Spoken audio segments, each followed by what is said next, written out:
And we are live. Yeah. Yeah. John Moran. Hey.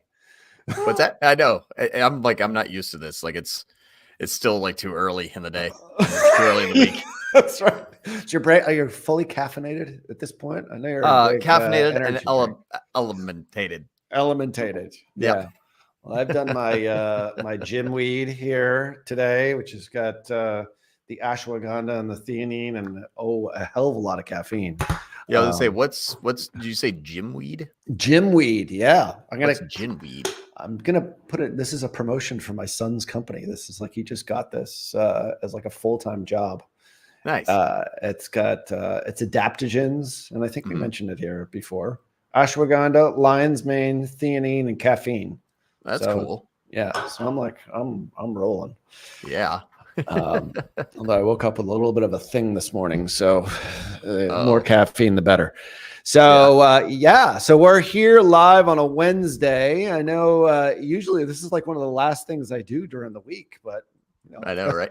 I've got like 7 calls after this one, so it's gonna be a busy day. It's gonna be a busy day for sure. Yeah. So what do we want to talk about here today?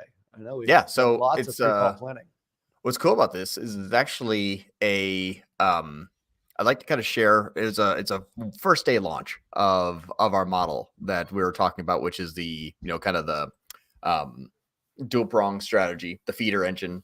This is on a live account. It's an account that we actually have just recently taken over, changed over everything on the 8th. Gave it a 1 day. Yesterday's results still aren't all the way in, so I'm just going to look at kind of the first day. But I want to kind of share with you a case study because I love case studies. Case studies, I think, usually give us the best kind of example as to like kind of what to do. And yeah, that's kind of what we're just going to be diving into. I got to get it set up for some reason. It's not set up. 1 second. Hold on. So questions, if you want to throw those into the chat wherever you are watching today's live, throw those in. Got a lot of folks here joining us today, which is great, even on a Wednesday.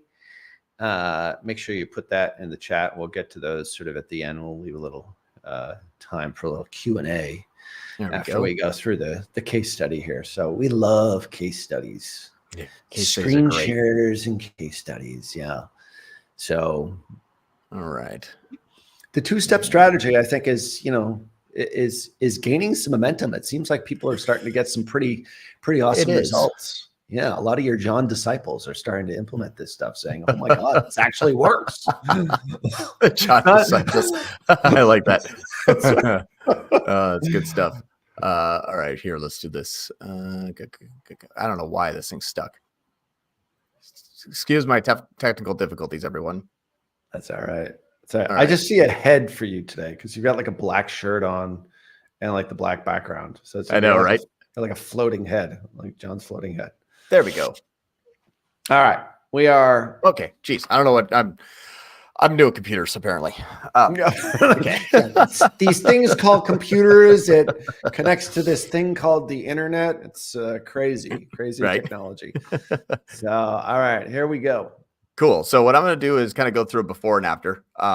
And this is actually kind of the new campaigns that we're staying on with. So I'm going to kind of share with you like the after graph so you can kind of see the clicks and the conversion value kind of spike up here at the end.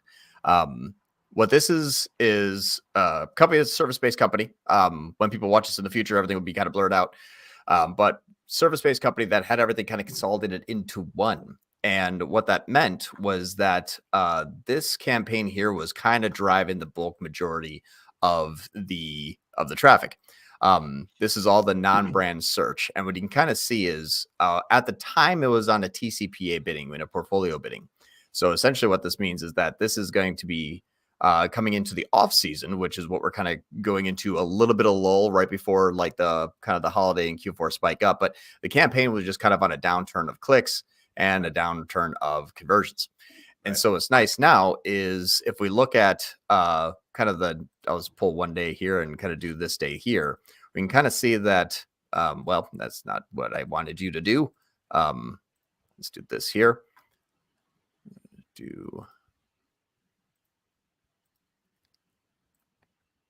This is that same graph, everything all enabled, but you can see the conversions just kind of spike up here. And what the conversions are doing here is we it's a very separate nice it out. recent trend. Yes. Very nice. Yep. And what's Yes. nice is actually a little bit inflated. It's only about halfway up from there. This had some duplicate conversion errors, and it's all been fixed already. But this is a little bit high. I'll dive into the actual conversion action so you can see what actually moved and for what price. So we'll go in there. But it definitely had a lot better performance as of yesterday. Now, what this is doing is we're separating out the one campaign that was on a TCPA that couldn't spend. It couldn't actually achieve the goal that it wanted to achieve because it was getting stuck by a TCPA goal. So it basically said, hey, I can't scale because I don't know who's in this area. Not, I don't think, I don't know. And that's what's the difficult issue about using just an automated bidding strategy. With a restricted bidding strategy is it's not going to be able to explore. Once you say, hey, don't spend that money unless you can achieve that result, it won't achieve the result. So we had a two-prong approach. One was it says 12 states. There's actually 9 states in here, but these 9 states, this is kind of how to implement this if you're in this area. So it's kind of like a how-to case study. It's kind of cool. And this campaign here, that had the 12 states, actually only had 9. The 9 states were like kind of the creme de la creme that this company likes to promote in. It's the best of the best states. We're going to be exploring other states, but this is a restructure. We wanted to kind of start with what happened and or like what was there and then what could be there in the future. And so we took these 9 states and we separated them out into their own TCPA campaign and then added on 5 of the states a 20% incremental of a max clicks campaign. The other 4 states had the same daily ad spend that they have been minus 20%. And that 20% was given to the max clicks. So basically the top 5 states had an incremental 20% on the max clicks. The bottom 6 states, because we added a couple states in there, only had the same spend, just divided 80-20, 80 into the existing campaign, 20% inside of a max clicks. So we're pushing in our better states and we're maintaining in our other states. So that was the divisional of ad spend. Now, when we see the kind of day over day change, and I'm going to use the Monday, I'm going to compare it to the previous Monday, just because Sunday to Monday is not a fair assessment. Monday to Monday is. When we separated them out, the same day, week over week, after we paused this campaign here, which is down 96%, you can still see that still gaining conversions here because it's being split between the other campaigns that are started. So you kind of have to take a look at all top line metrics. But once this campaign was stopped here and we pushed into the other campaigns, and I'm just going to go into the other campaign enabled.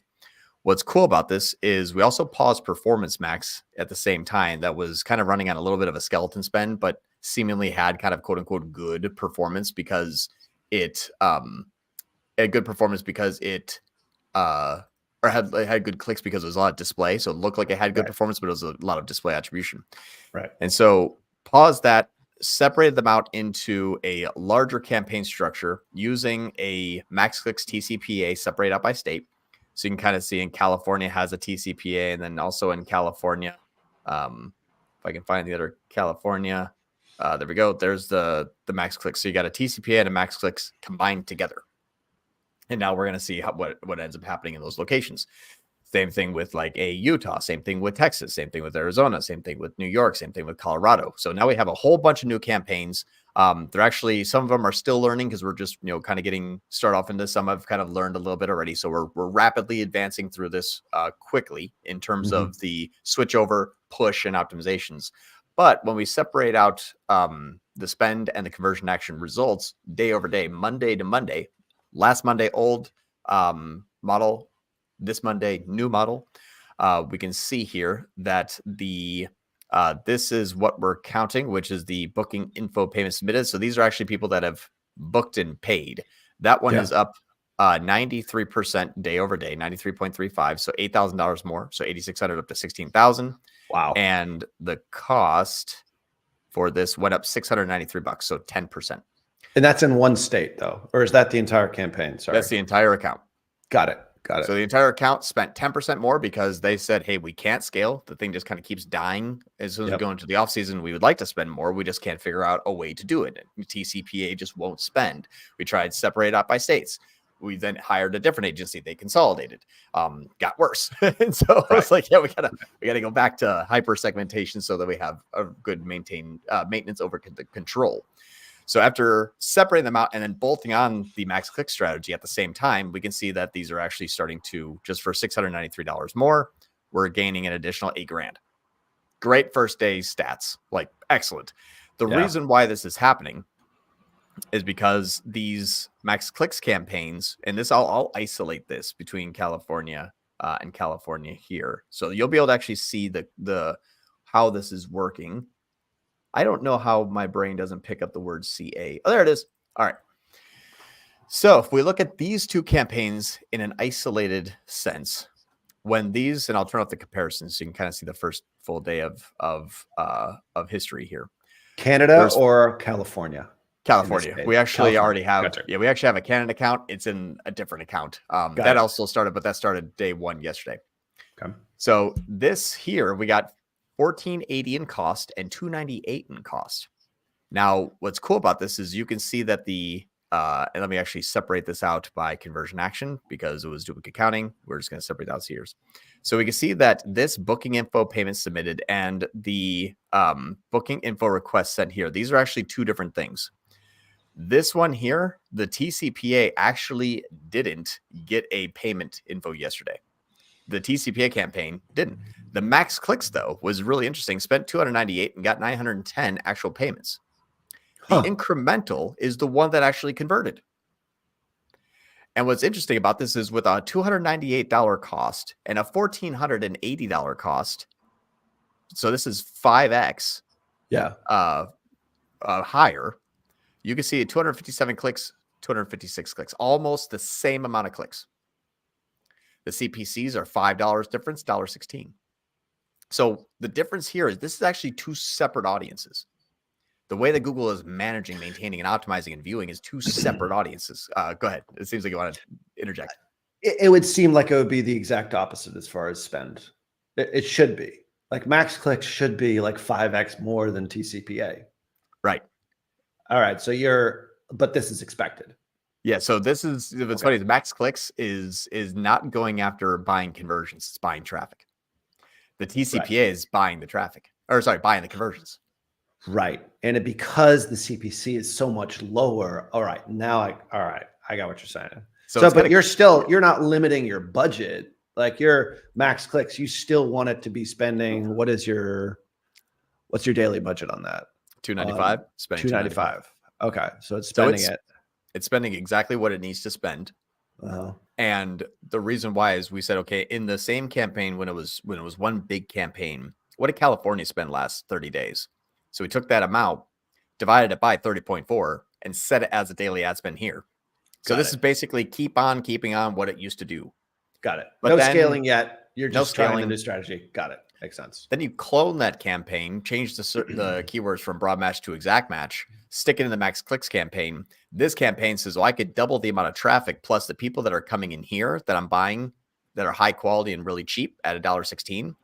These people, when they're ready to come back, this thing is going to then scoop it up and convert them at a high CPC. This is when it's ready to be sold as a conversion rather than sold as a traffic. Google's like, 5x now, baby. Well, great. I have a campaign already set up and ready to go. And our tag have already been tagged and our RLSI is already ready to go. Yeah. So this is my feeder engine. But what's really interesting is if we didn't make any sort of changes, the same ad spend in the same territory with literally the same TCPA goals, whatever the goal was set in the main campaign, I just brought it over. It was 600. And I said, okay, cool. Keep it 600. Let's not change anything. We're just going to bolt on the max click strategy. And that thing converted at almost over a 3x return from a bolt on for 1/5 of the CPC. Because what's stupid interesting, I love about this breakthrough that we're having is this thing said, I can't spend because I don't know. This one says I can spend because I don't care. And there's our hidden, there's our hidden people. Same exact keywords. I would never think like the max clicks would actually get any, in this case, booking payment info submitted. Like that's the conversion action that you ultimately want, right? It's the conversion action that the client really cares about. Point is like, I wouldn't think that the max clicks would actually do that. Like what's happening? Why is that happening? It's because this campaign here at the TCPA, was only limiting its spend because it says, you know what? Ralph's search is now he's searching. Yeah. At the time when Ralph clicks enter, the decision is made on Google. Actually, let me just stop sharing screen. The decision is made at Google to say, I don't know if Ralph is going to convert, so I'm not going to bid on Ralph. That's what TCPA does. Okay. What we're identifying is, can Google not scale because it doesn't know, or can Google not scale because it doesn't think that it can convert? Got it. Doesn't know it can convert and doesn't think it can convert are way two separate things. I'm in an audience that can convert. It's selectively picking and choosing who to actually target because it has a high degree of certainty that they're going to actually be the ones that buy. Whereas it's negating the other 80% that might be buying, but just maybe aren't giving the indication that they're ready to buy right now. Yep. So the way that Max Clicks picks that up. Exactly. And the way that you stack the deck on that, the way that you, and I'll share screen again, the way that you stack the deck is, I click share. Would you mind sharing when you have a moment, sir? Oh, sorry. I'm out of, I have to do my producer. Let's do a role. They don't pay me to be a producer here. Maybe someday we'll actually get a producer. But anyway, for right now, it's just me and you. Anyway, go ahead. You are sharing screen. Yep. So in this one here, this max clicks, the way that I say, hey, I don't care that they may or may not convert. I just need to get the click, and I need it to be a high quality, and I need it to be high intent. And if they convert on the first click, great. If they don't convert on the first click, the other campaign says, I got it from here. If they come back, exactly. So what we did is we took a look at the main campaign that went back 90 days, said, give me the top 10-ish, the top 10, the breakouts of the keywords that work well. Those are the only keywords that we're going to be using in all of our locations. So an amalgamation, a consolidation of all of the keywords that worked in every state across the country for the last 3 months. We just took the top 10%, and that's going to be our max clicks. Those are the highest intent, highest quality, highest relevancy to say, give me all of those. I want all those clicks. So we call them the top performers. Got it. And those top performers now are an exact match. And then these exact match, I have 26% click-through rate, 75, 20, 25, 21, 16. Unbelievable click-through rates. We're at 25% click-through rates. That is fantastic. This isn't search terms. This is search keywords getting 25% click-through rate. Then flip that over to the TCPA, and those broad matches, now we're just going to get a whole bunch of like small clicks, good click-through rates, high CPCs, but really efficient conversions. Right. So this is what basically is going to say, okay, I don't know if the other one says, I don't know if they're going to convert. This one says, I do know that they're going to convert, and they're going to convert on search terms that are kind of odd. And I only have like 2 because I think, Google's infinite wisdom says, hey, we're going to hide that last one here. But the one in here that we got from here is things like, really specific. I don't want to start naming out search terms when this live goes live in the future, but you can see that they're hyper specific, a little bit more bottom of the funnel, a little bit more targeted, actionable, executable search terms, but it's anywhere that they're at in their journey. Google knows they're close to the end, and it bids because they are, this one right here is pretty close to that. Like this one right here, there is out of 2 search keywords in one keyword, I have 2 words in the search keyword, only one keyword here matched one of 4 keywords in that search term. So it's like, close enough, but I know that person's going to convert. So 1 impression, 1 click, 1 conversion. How stuff has changed. I know, right? So unbelievable. It went from selling traffic to selling leads. And this thing is basically kind of pushing us back into now we're going to be able to buy traffic and buy leads. And we're going to be able to start our own traffic campaigns to then generate our own leads that we get to buy. Right. It's actually a really, not to minimize, the brilliance of the strategy. It's basic. It's basic as shit. Yeah. It is so basic. And I think I've said this on a couple of previous, Tier 11 lives, is that it's similar to send somebody to a blog post on the thing that you're interested in and then retarget them to the product that they probably just read about on the blog post. Right. Or watch the video on the thing that you're interested in. And then, oh, by the way, send them to the product that was probably in the video that also maybe gave them some education or whatever it happens to be. Like this can be done so easily, like on the Meta platform as well. Like we do this all the time on the Meta platform. I've never seen it done on Google though, which Yeah. makes it really, really cool because Yeah. this is an enormous market too, without giving away, obviously, like, a lot of this is going to be blurred out. So we apologize for that. Like the specificity of the keywords, like these are geographically, targeted to keep, like, obviously coming from was that the exact match or the broad match? I forget in the last screen that we just showed. Broad match. That was broad match. Okay.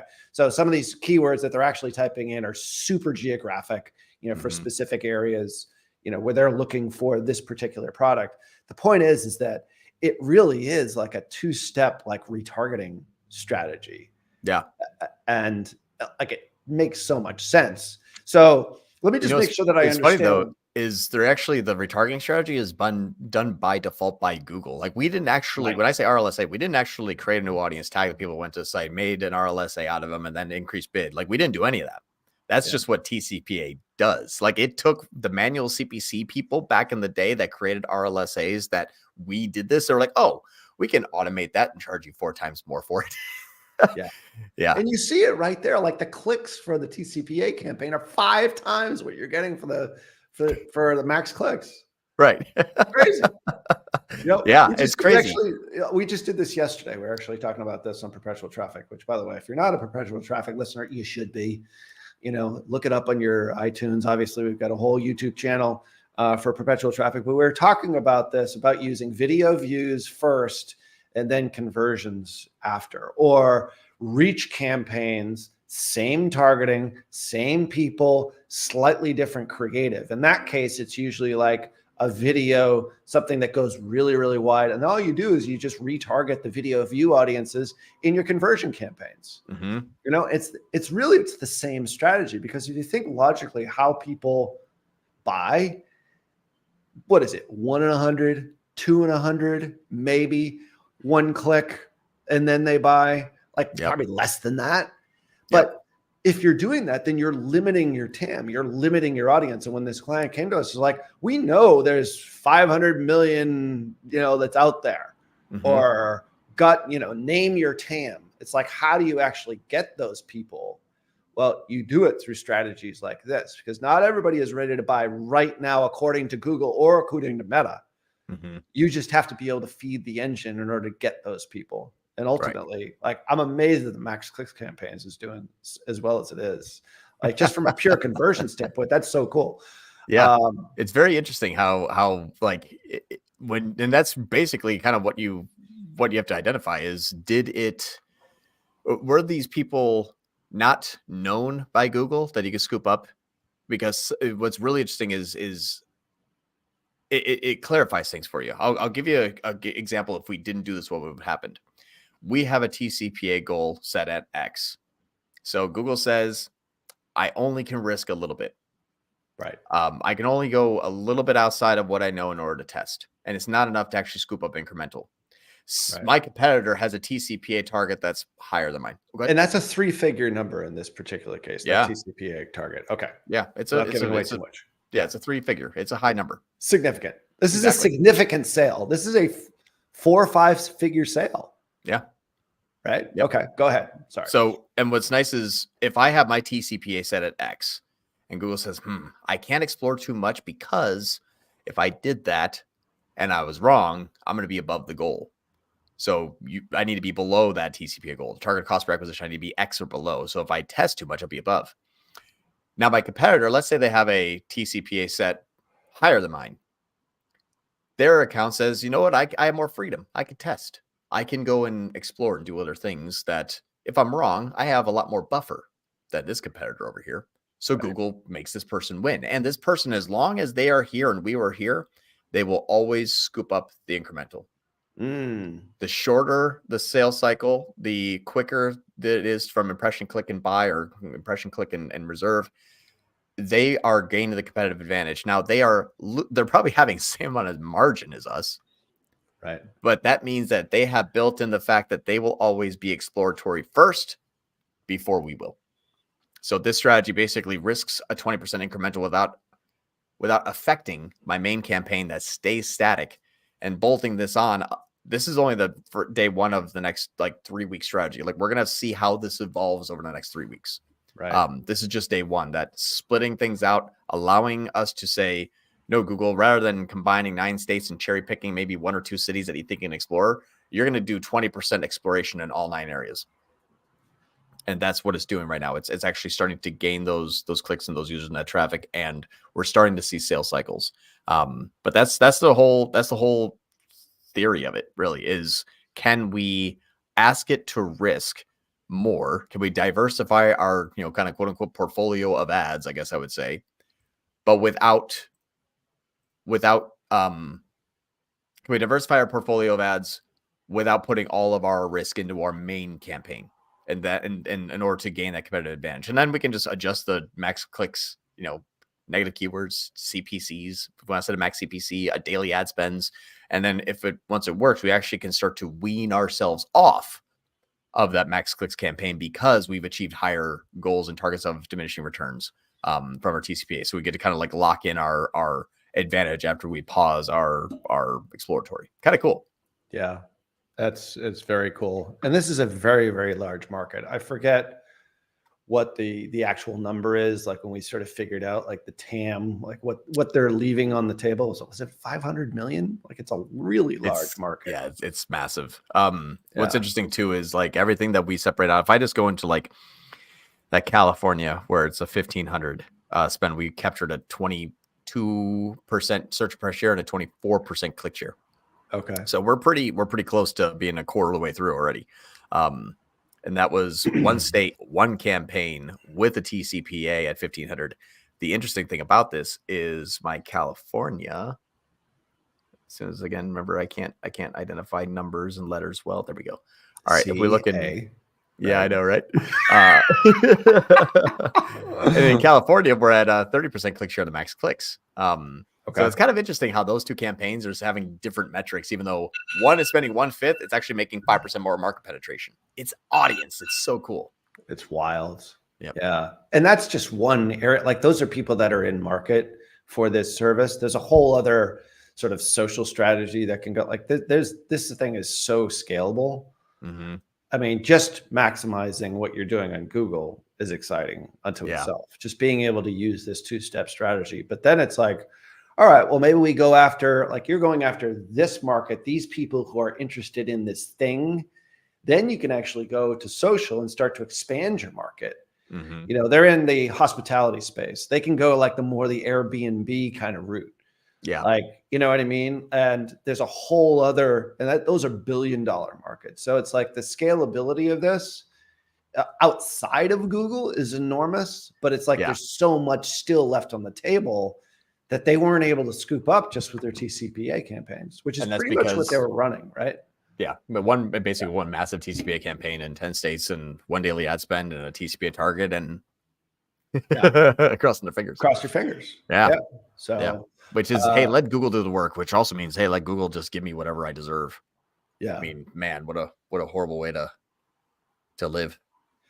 So one of the questions that comes to mind here is, and we've got a lot of questions which we do have to get to, but like you separated this out by geography, by state, to be able to scale it, as opposed to just keeping it in like one massive campaign for all of the US, for example. Then I know they have another account that's in Canada specifically. So how often would you want to do that? Like, what are the guidelines, or what do you sort of see it? Like when you look at a business, you say, okay, this is, sort of a service-based business. I don't want to say specifically what it is, but it's like, when do you go to that strategy where you do stratify it all out, or look at the data and say, all right, what are my top performing states? How often do you do that when it comes to these types of campaigns?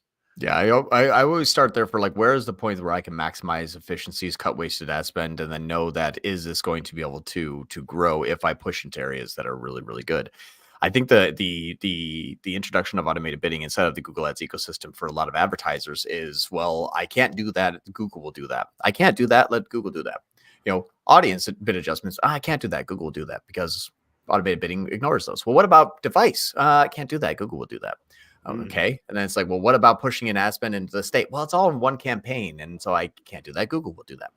And so the more often that we say, well, I can't do that, Google will do that, is the area that we have those pockets of efficiencies that are now just being blended inside of whoever can leave the most money on the table. Right. And so when we start to look at inside of the campaigns and say, where are our pockets of efficiencies, conversing with the client, we say, hey, what are your flagship winning states? What is your flagship areas that you also have?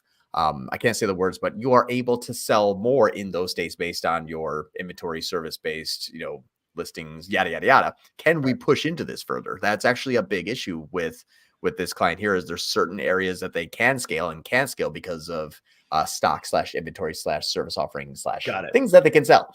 Right. So some areas we can't push into. So if we didn't have that conversation with the client, those are areas that we might have been pushing hard and be like, oh, the conversion rate's pretty bad. But like, yeah, we actually can't service that area. But like, whoopsie daisy.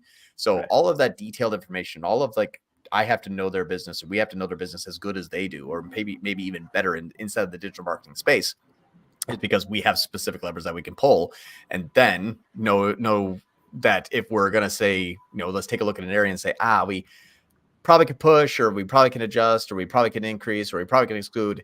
When we say like, I can't do that, Google will do that. That's where you have to stop and think, is there a better way to do that? Can I segment out? Can we hyper segment? I mean, like when I'm talking about like not device, but like that city, that state, that keyword, that ad, clone, and then scaled. Like, is there areas that we can take what's good and exacerbate it, and areas that are not performing or can't performing and minimize? But that's every client with e-commerce. What is your 80-20 rule, your Pareto rule on your products? What's the 20% of products making 80% of the sales? Isolate those, identify the good audiences, identify the good areas, expand into those. So find out, like, companies went from 1 to 6, and then what your job is to analyze and say, well, what happened from 1 to 6? What did you guys do? Can I throw more gasoline on that fire in paid media? All we're doing is just exacerbating how they got there. We're not looking to fix their company. Yeah. So you looked in immediately and said, okay, well, California is one of the states that's driving a lot of their revenue, is my guess. And then figured out like the top 5 or 6, and then just figured out based upon ad spend, what your daily budget should be. And then did you create, like you said, you created for the top 6, did you create for all 50 states? I forget now, because I know you went through that quickly to start. Nope. So we took basically everything that was currently running in those 9 states, changed them into the dual-prong strategy, added 3 new states to the entire ecosystem. Got it. And now we're same spend, and we're hanging tight to see what's the before and after on the back end. Right. Because this metric's awesome, but I'm not pressing any buttons until we know how that actually affect the business.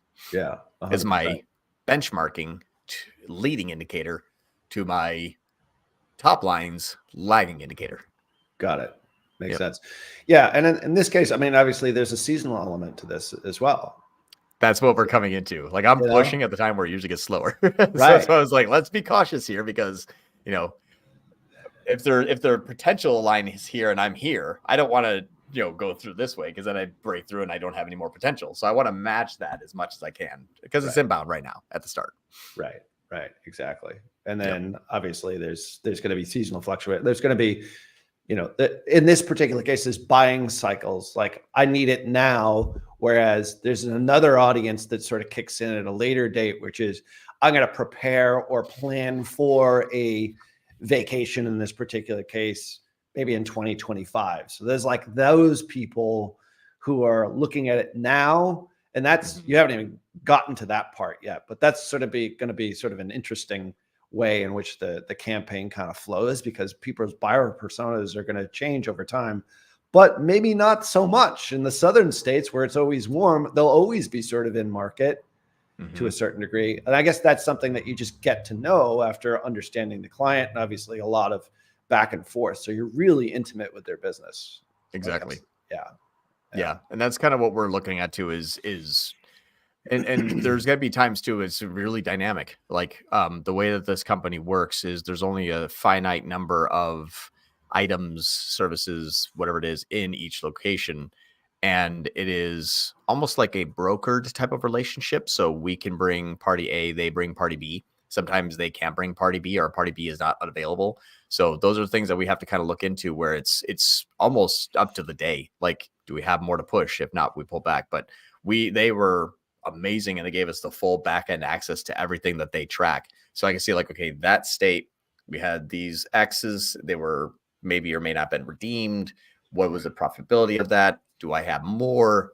Like I can't use my marketing tool because the metrics in there are like, cool, it's a broken clock. The broken clock's headed in the right direction. So first thumbs up. Right. And then we have to look at, okay, now do we see that on the back end? And then now it's a really highly dynamic environment. Yeah, that was sort of my next question is that, I mean, obviously we're looking at in-app metrics here, but I know they have a lot of really good reporting and data on the back end. So you've got access to that to be able to say, all right, this seems to be pushing here. Let's just make sure that these appointments are actually getting booked and money is being collected. Right. Yeah. Yep, exactly. And so that's where, we can always cross our fingers and say, I hope it's doing good, but that's why I always try to see if we can get the back end metrics, or at least the client metrics, that they're the reason why they'd hire or fire you. Well, I mean, I think, if there's agencies that are watching this, or if there's businesses that are watching this, it's like, if you're holding something back from the person that you're working with, and it's a black box, like you're really only hurting yourself. I mean, sign an NDA or something. Like, okay, clients in the past are like, no, I'm not having you look at my back end. I mean, back end meaning where they collect the money, not like your rear end. Well, it depends on what the fee is. I guess it depends on what the fee is. Obviously more for the rear end, but less for the back end. The point is like, you have to maintain that sort of level of transparency as if you're running the business on your own, but you have to be able to trust the agency to be able to do that to begin with. Yeah. So it's almost like, if you think about it, if your dentist was like, you go to your dentist, you're like, oh, my tooth hurts. So like, let's take some x-rays. Like, no, I don't want you to know what's going on. Like, right. Wait a minute. Like, well, you're not going to come back if it still hurts. We'll see if it still hurts then. Yeah, we'll see if it still hurts. It's crazy. All right, well, let's get to some questions here. On a Wednesday show, we actually have a fair amount of people here today. So thank you for joining our Tier 11 Live, midweek live. Joey Bidner, he's a longtime watcher here. This is awesome. John shared a 2-tier search example. As you tried this, was shopping yet? Manual CPC priority high, T ROAS medium low? Good question. I actually have, but I did it yesterday. So I don't know if I really have any data yet. Let me just peek in real quick and see if it's too soon to tell. Un momento, por favor. Give me about 30 seconds. Actually, let's move on to another question if we can, while I'm just loading this, because Google has been extremely slow. If you're all don't mind, I'm actually going to pause camera real quick. This is going to super help me. But I will be right back after this load. It's loading right now. All right. What was the next question? Well, Artur is now we know how to pronounce his name. So thanks for watching the year 2 lives here. That's all right. I think we were calling him Artur last time. Artery. Artery. I was gonna keep making up bad jokes. We'll just keep butchering people's names. Carly's got a question here as you're searching for your the right modality here. We're good. Hi guys. John recently shared a live that he would not consolidate match types in a search campaign. How would you structure your campaign then when having broad match included? All right. Well, it's still loading. Let me just come back.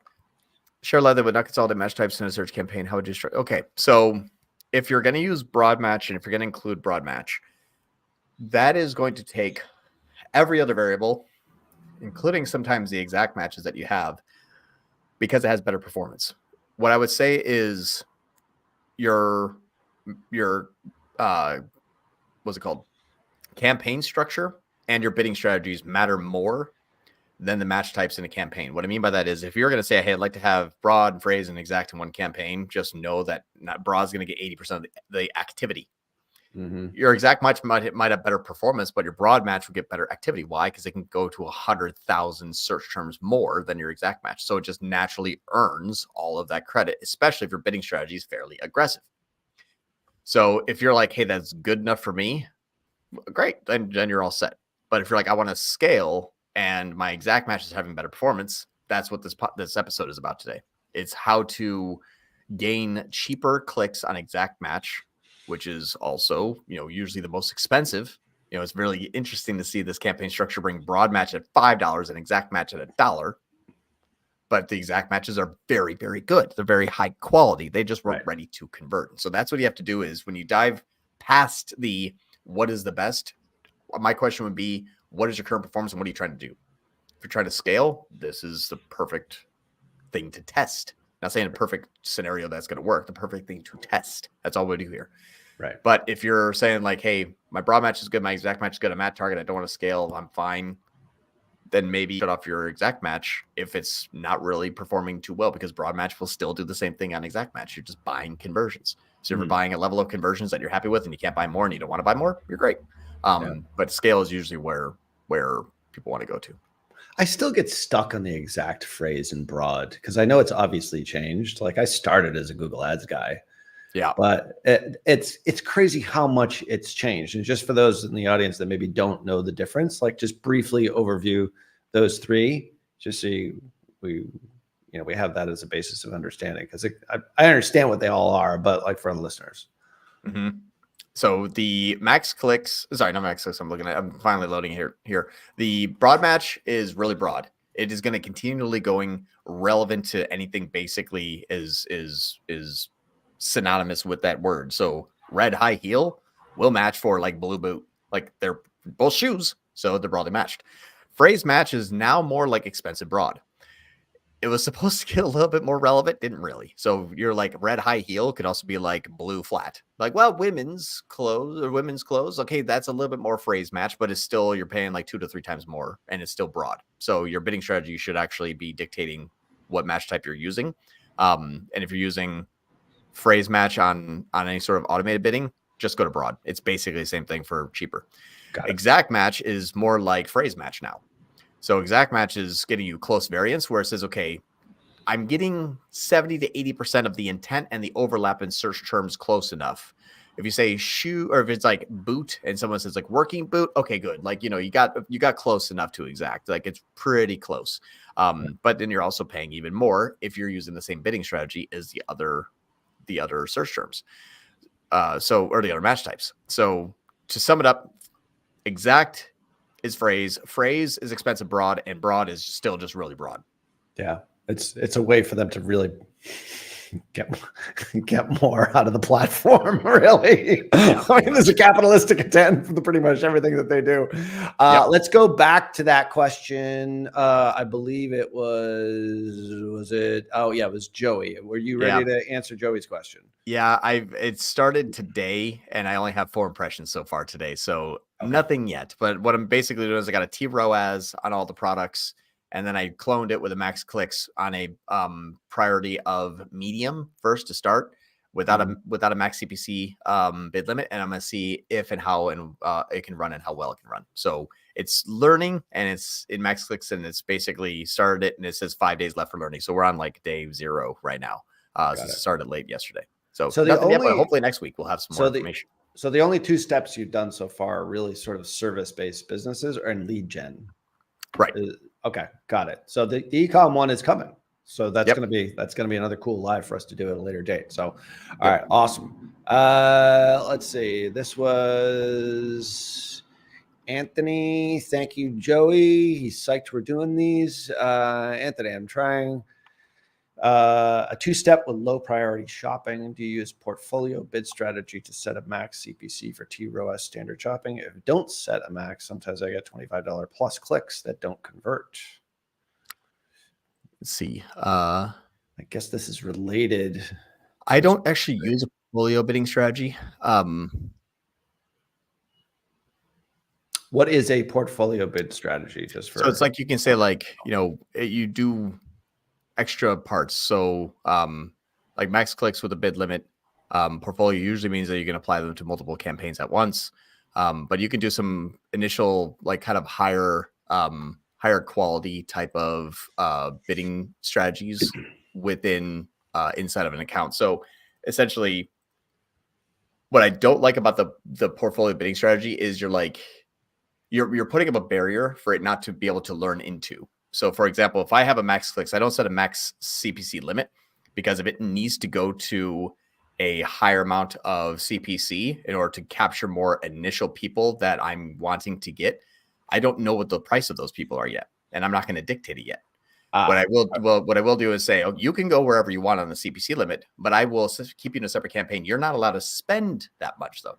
So I can get high quality, high intent, high positioning, but for a low daily ad spend. If I set a main campaign on there, you could then lose everything because it's like, hey, I'm going to be at high CPC, high intent, and high click, but not high conversions. This isn't a conversion-based campaign, buying traffic.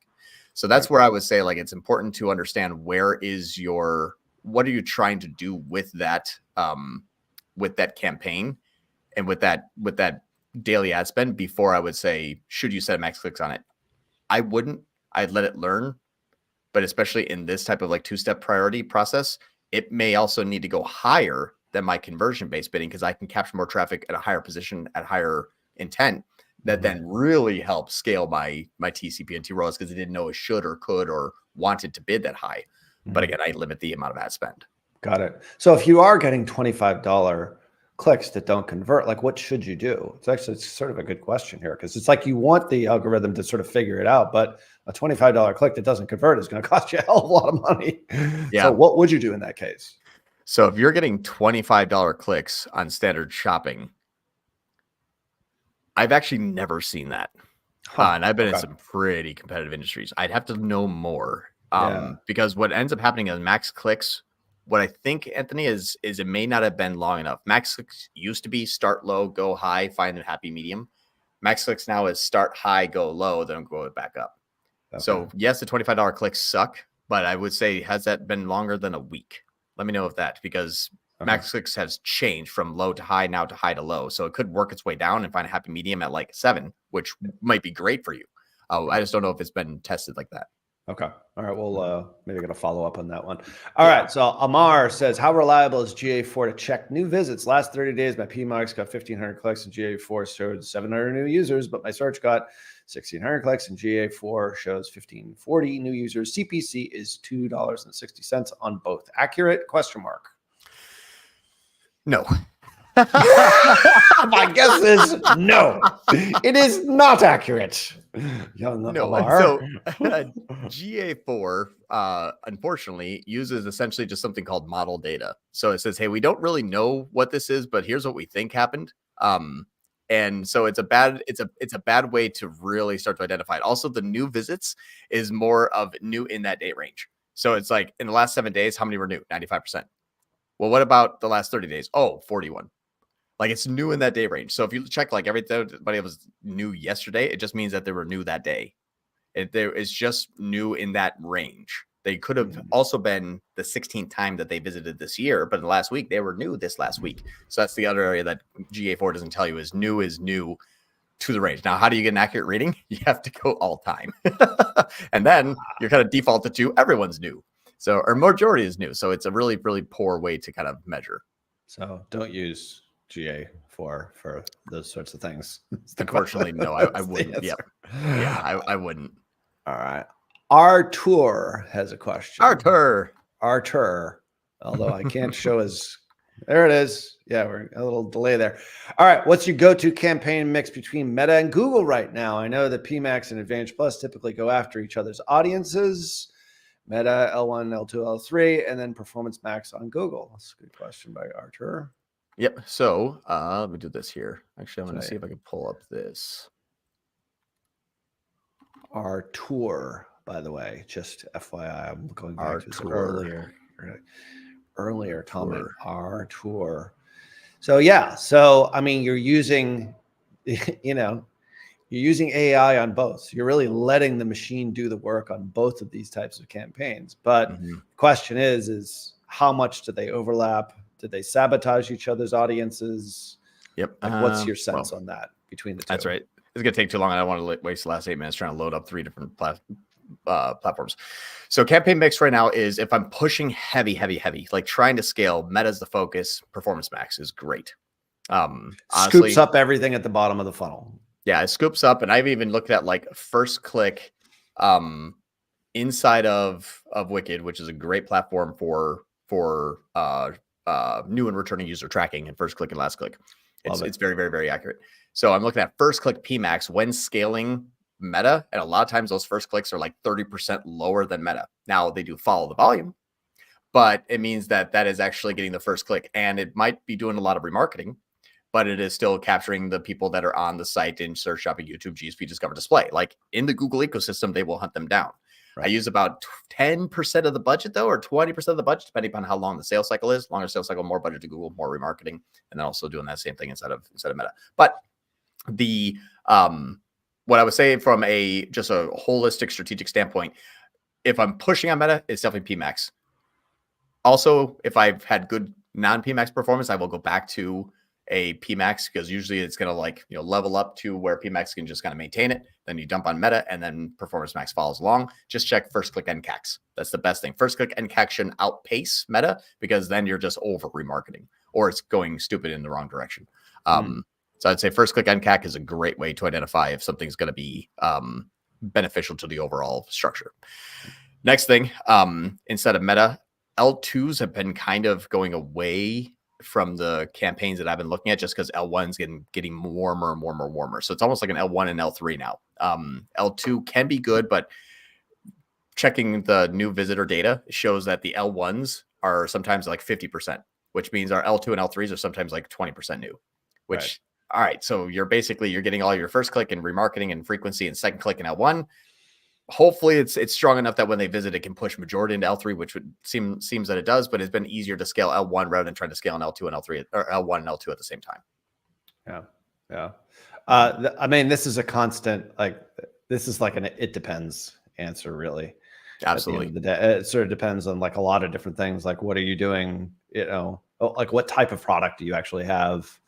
Are you into a known TAM where there's a lot of demand, like on the search side, or are you really trying to establish yourself as a brand, create awareness, and then consideration, ultimately action at the end of the day? Like, there's a lot of different methodologies to do this, but I mean, typically like retargeting, like the Google spend on PMax, if we're really using it really for like pure brand or just scooping up everything at the bottom of the funnel, it's going to be a small percentage relative to your Meta.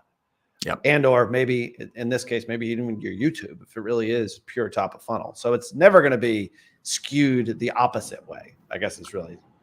Yeah. I mean, I've had it where I've been like pushing heavy into Google and Meta just for remarketing. But that's when it's like a ton of people going to Google for high AOV. And I just need to love on those people when they're bored in Meta. But that's 30% of the time. Yeah. But I mean, that's the part too, is like, if you're pushing heavy on Meta, that's a good structure. If you're pushing heavy on Google, you just reverse it. Use Advantage Plus on Meta. Because if you're pushing, I mean, actively pushing, not just like, oh, we push more. Like, no, you're like doubling budgets every 2 months kind of thing. Until you hit a point of diminishing return before you go into the other channels to figure out how to grow that as well. Whatever the proper structure is to start with based on your unique positioning, that's where usually it's going to be something automated on the second click side. Performance Max or Advantage Plus. Got it. People love you in the Batcave, by the way. Dark. It's all my soundproofing. Yeah, soundproofing and everything on the back. Joey's got another question. What about the strategy for shopping? High priority campaign, max click, low priority TROAS. I have a situation where seasonally I can't spend in performance tanks, but I know volume is out there. Yeah, I would actually, I almost would flip it. I would do high priority TROAS, low priority max clicks. Only because, or I would say medium priority max clicks. I would say that you want your max clicks to be your secondary campaign. Less spend, more volume, lesser chance of people to convert. So everyone that is basically not going to convert inside of TROAS, I was putting into medium priority on max clicks. So it says, I don't think it's going to convert. So it skips the checking of high priority first, then goes into medium or low priority. That's what I'm testing now. That's just starting off. But again, I would say for shopping, let me work on a couple models and then we'll come back and that'll be a topic for next week. More reason to come back for the next lives. All right. I mean, I only got 4 impressions. I can't do anything right now. Sorry, not a whole lot to talk about. Travis Perry, my man, lovely guitar behind you. That's one of about 17. So today is like, I'm in the city place, but that's why I keep it out there. I play between lives. Thanks for coming on, Travis. Good to see you, pal. Dylan Fetch, what's your strategy for testing new creative on Meta with a low budget? Do you just add new ads to an existing campaign, new ad set, separate testing campaign? Oh, this is a meta question for John Moran. Wow. I actually recently been really fond of a ABO. strategy. So a creative testing campaign using ABO, using a lower budget, like 1/5 of the main campaigns, and then sticking a equal ad spend per ad set actually I can share screen. Per ad set, really? Yeah, per ad set. Like But then you want to force the campaign to actually get to see the actual ads that you're testing. yes. Right? Now there's one small caveat to this, and I'll present real quick. Yep. Share screen. I know we only have a few minutes left, but this is actually kind of cool. This is a creative here. And Basically, it's okay. Got it. We thought you were just a Google guy. Look at this in Meta. Yeah, right. What's funny is I'm spending the majority on this, and it's actually beating an L1. That's because we needed to. That was just this last couple of days here. So we needed to basically push into this because we are limited by ad spend right now. We're not verified yet, so we're stuck. So I'm like, let's just spend all of our money in creative testing. And so far in the last like 14 days, like this one's actually beating everything else in this creative testing. Now here's round one. We have a bunch of rounds already loaded up, but this is round one. We have 10 ads, and inside of each ad, there is multiple hooks. Yep. So it's basically the same ad, different hooks, hook 1, 2, and 3, hook 1, 2, and 3 without testimonial. And now we're seeing like, ad number 6, hook 1 is still kind of winning, but they're all basically spending about the same amount inside of each one of the variations. And then we're seeing which hook wins. So it's kind of cool. So it's almost like a dual prong strategy. It's like all the creatives, all the variations and hooks, then get put into its own individual ad set. But ABO is excellent for that creative testing. Do not use CBO when you're testing creatives. No, it basically just says that one wins, and even though it wasn't the best one. Right. Now, in all those ad sets, was it the same audience or was it a slightly different audience? No, same audience right now, just because we have like $250 a day cap. Meta just capped us there. We want to be at $2,000 a day, but we're at $250 until they, verify who we are. So there you go. There's your strategy right there. I mean, obviously, different hooks, in each individual campaign, in each individual ad set, one campaign, ABO, multiple ad sets, same audience, but inside each ad set, multiple hooks. In this case, it was 6 variations, as I recall from your screen share. Yeah. So, round one is 10 ads and then 3 to 6 hooks per ad. Got it. Makes sense. So we're starting with like 60. Yeah. Love it. And a relatively small budget, but in that case, like the budget on the ad set level is smaller than the CPA, the target CPA for the product. Yeah, we're not doing any sort of bid and cost cap, so we're just trying to spend as much as we possibly can. We'll get into there when we can spend more money. We're just limited by right now because it's like you got $250, go. We're like, well, screw it. Everything just equal maxed out. Got it. Yep. Makes sense. All right, Dylan Fetch is currently at one campaign at 160 day with 1 ad set with 3 ads. If you're, that's the part too, is if it's conversion based, you may choose the one ad that just Meta liked more, not would have performed better. And so I would say that take, I can't do math. So do like $53 each. Do 1 campaign, 3 ad sets, $53 each. That should be your creative testing initially to start. $53.33. 134 cents. Not bad for math in my head. I almost had to take off my socks to see my toes. I had to count past 10. For a guy who can't do math, you do math pretty goodly. All right. I know we're 1 minute over. We are. Also hop on another call. Yeah. We didn't get to everything here, but I think we got to most of the questions here. I'll do this one real quick.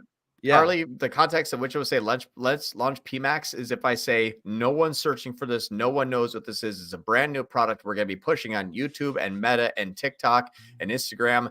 Let's launch PMax on 1/10 budget and have that assist everywhere else. That would be the time where I say let's launch PMax. That's the only time you do it. There you go. All right. Thanks everybody for coming on.